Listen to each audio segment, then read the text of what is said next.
ପ୍ରଥମ କଭର ପୃଷ୍ଠାରେ ବହିର ନାମ ସହିତ ଗୋଟିଏ କଇଁ ଫୁଲର ଚିତ୍ର ରହିଛି। ଏହା ମଣିଷ ଜୀବନର କିଛି ଆଭାସ ଦେଉଛି। ବହିର ଆରମ୍ଭରେ କବିଙ୍କ ନିଜସ୍ୱ ଅଭିମତ ଦେଇଛନ୍ତି। 1955ରୁ 1963 ମସିହା ଭିତରେ କିଛି କବିତା ଲେଖିଥିଲେ। ପରେ ପରେ ଦୀର୍ଘ 35 ବର୍ଷ ଜୀବନ ସହିତ ଜଞ୍ଜାଳକୁ ଗଢ଼ିଲେ।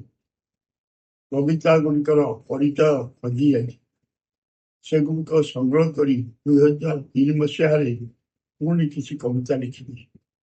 ଭାଇଙ୍କୁ ବଡ଼ ଭାଇଙ୍କୁ ଭାଇ ବୋଲି ଡାକେ ପଢ଼ି ଶୁଣାଇଲେ।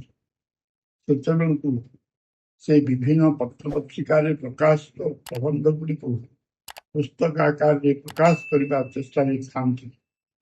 ସେ ମୋତେ ଉତ୍ସାହିତ କଲେ କବିତା ସଂକଳନଟିଏ ପ୍ରକାଶ କରିବା ପାଇଁ। କିଛି ପ୍ରତିଷ୍ଠିତ କବିଙ୍କର ପୁସ୍ତକ ଓ ସାହିତ୍ୟ ପତ୍ରିକା ପଢ଼ିବା ଆରମ୍ଭ କଲେ। ସେଥିରୁ ଭାବନାର ଏକ ପରିବେଶ ସୃଷ୍ଟି ହେଲା। ଜୀବନରେ ଘଟୁଥିବା ଓ ଘଟୁଥିବା ଘଟଣା ପ୍ରବାହକୁ ନିରୀକ୍ଷଣ କରିବା ସ୍ପୃହା ବ୍ୟାଘ୍ତ ହେଲା। ଆଉ କିଛି କବିତା ଲେଖିଲେ। 1963 ମସିହା ସୋମବାର ପ୍ରଜାତନ୍ତ୍ରରେ ମୋର କବିତାଟିଏ ପ୍ରକାଶ ପାଇଥିଲା। 2004ରେ ବହୁ ପୁରୁଣା କବିତା ସାପ୍ତାହିକ ତରୁଣରେ ପ୍ରକାଶ ପାଇଲା।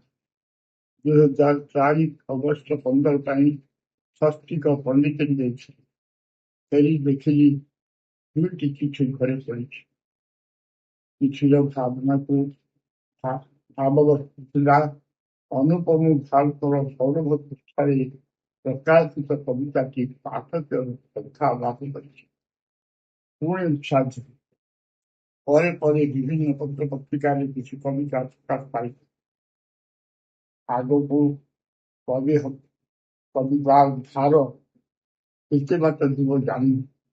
ତେଣୁ କବିତା ଗୁଡ଼ିକୁ ପୂର୍ବାର୍ଦ୍ଧ ଏବଂ ଉତ୍ତରାର୍ଦ୍ଧର ସ୍ଥାନ କବି ବୋଲାଇବାର ସ୍ପୃହା କେବେ ନଥିଲା କି ବର୍ତ୍ତମାନ ନାହିଁ। ତଥାପି ମାନସ ମନ୍ଥନରୁ ଯାହା ବେତନ ହେବା ସେଗୁଡ଼ିକୁ ବାରମ୍ବାର ପଢ଼ି ଆନନ୍ଦରେ ବିଭୋର ଏବଂ ବିଶ୍ୱାସ କରେ ନା କବିତା ଗୁଡ଼ିକ ନିଜେ ଲେଖିବେ। ମନୁଷ୍ୟ ପରିସ୍ଥିତିର ଦାସ।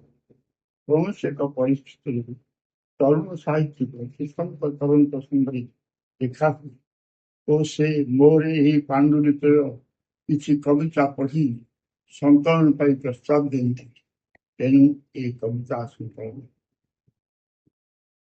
କାବ୍ୟଲୋକ ସମୟର ଶଙ୍ଖନାଦ କବିତା ପତ୍ରିକାର ସମ୍ପାଦକ କବି ଭିକାରୀ ଭଳଙ୍କ ଦ୍ୱାରା ଭୂମିକା ପ୍ରକାଶନ ପୁସ୍ତକଟି ପ୍ରକାଶ କରିବାର ଦାୟିତ୍ୱ ବହନ କରି ପୁସ୍ତକଟିକୁ ଲୋକଲୋଚନ ପାଇଁ ଥିବାରୁ ତାଙ୍କୁ କୃତଜ୍ଞତା ଜଣାଉଛି। ପୁସ୍ତକଟିରେ ସନ୍ନିବେଶିତ କବିତା ଗୁଡ଼ିକ ସହୃଦ କବିତା ପ୍ରେମୀମାନଙ୍କୁ ମନକୁ ଛୁଇଁ ପାରିଲେ ସମ ସାର୍ଥକ।